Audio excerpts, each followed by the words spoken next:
Isang magandang balita ang ipinahayag ni Bohol 1st District Representative Babaya para sa bayan ng Loon dahil sa malapit ng maitayo ang bagong fire station sa bayan. Ang pasilidad ay nagpapalakas sa emergency response at magbibigay ng mas mabilis na serbisyo sa mga barangay.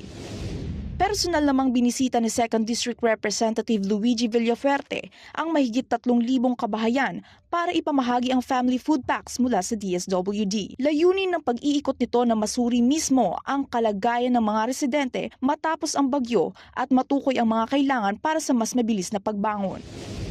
Nagpahatid ng tulong si 3rd District Representative Adrian Salceda sa pamamagitan ng Agapay Albay CSR Initiative. Katuwang ang Albay Young Farmers Organizations na mahagi sila ng food packs at inuming tubig sa mga residenteng nasalanta ng Super Typhoon Uwan.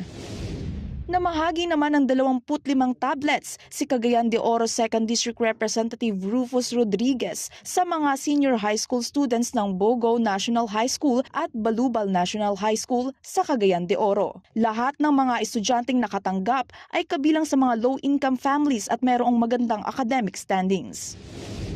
Samantala, patuloy naman ang serbisyong may malasakit ni Zambales 1st District Representative J. Conghun sa kanilang distrito, kung saan bukas ang kanilang district offices para sa mga kababayang nangangailangan ng libreng gamot, laboratory, ospital at burial, hanggang sa iba pang personal nangangailangan ng mga residente doon. Nauuna sa mga balitang totoo at laging bago, Carmila Magluyuan, Alauna sa Balita, Congress TV.